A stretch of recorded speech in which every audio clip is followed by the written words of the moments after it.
And so what I'm taking away from this is there's a couple of different steps here, right? So the first is what I'll call just collection of the raw materials. So you have to actually get the blood or whatever it is. Then there's an actual scientific process that is identifying the cells and kind of having that precision technology or science that you talked about.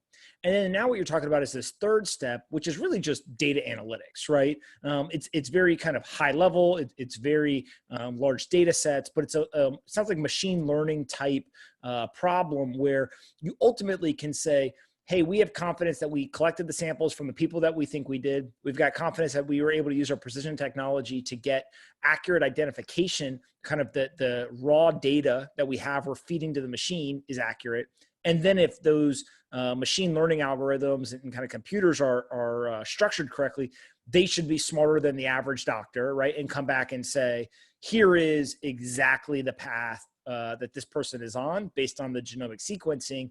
And then you guys almost are going to build like a recommendation engine after that then says you should go get this test or you should go do X, Y, or Z because of the machine learning has matched you to these other people. And that's where we know how to make that recommendation. Do I have that kind of right?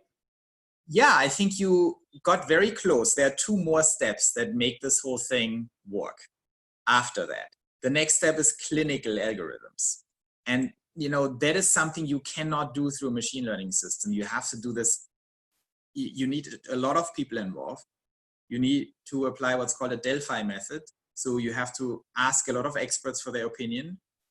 What happens under all these circumstances, right? For all these different cancers, what downstream clinical diagnostics should be applied?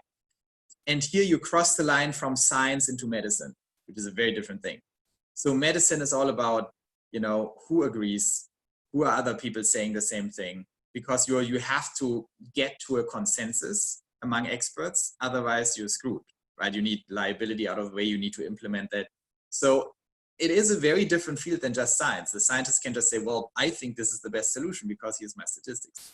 In clinical reality, you have to say, but who are the people who agree with that? Because it's a much more holistic problem.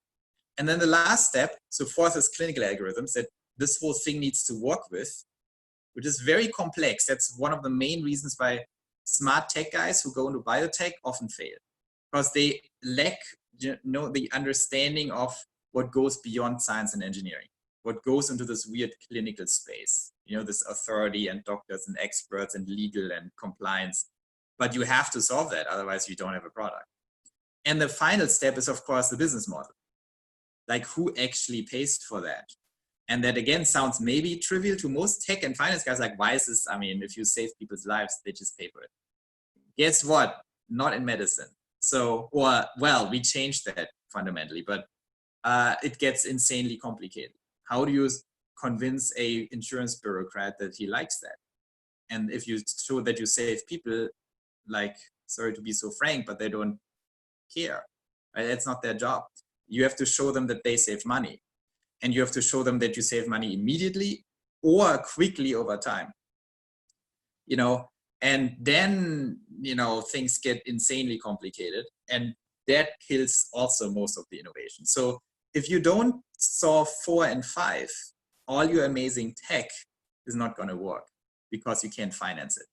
And so this is like now I gave you the full picture and complexity, why it's absolutely non-trivial to truly understand your business model, to innovate on that front, and to be highly synced with the medical and clinical reality of things. And then nail the tech. And then you're getting somewhere. Yeah, it's absolutely nuts. And I guess part of that clinical side, when I hear the word clinical, I think of all sorts of different tests that can be run. With this genomic sequencing stuff, is this only being done on humans? Was it previously done on animals? And then that's where the technology kind of was perfected and now it's being brought to the human side? Like what is the relationship there in some of that testing to non-human kind of clinical trials or whatever you could do there? Well, the problem is, or the advantage of genomic sequencing is you don't have to do a lot of animal trials because there's no risk in just collecting the evidence, right? So that was very human driven from the outset on, Craig Venter and the Human Genome Project. So you can sequence, a lot, and you don't, without any kind of approval, because if you do clinical trials and you just sequence, no one gets hurt as long as there's no feedback loop. So it's very different. The actual sequencing and developing sequencing technologies, you're free to test this on humans because you're not putting anyone at risk, especially if there's no feedback of information. Once it gets into cancer screening, of course, the game completely changes, and that's the problem. That's what's holding the liquid biopsy industry back. So what we discuss is called liquid biopsy because it's liquid and kind of a biopsy.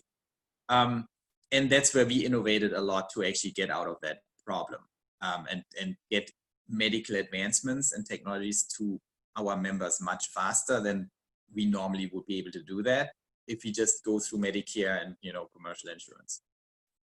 Got it. And then I guess as you get better and better at this, right? Because part of the machine learning algorithms that are actually analyzing all of this sequencing, they should improve over time, right? It's kind of the beauty of machine learning. Help me understand, is that something where, let's say I'm testing for a variation that we believe could lead to a higher propensity for cancer, right? Can I use the advances and the accuracy that we've determined on that test in those machine learning algorithms to then apply to a different type of test? Like, is there some shared knowledge or shared analysis that can be moved from test to test?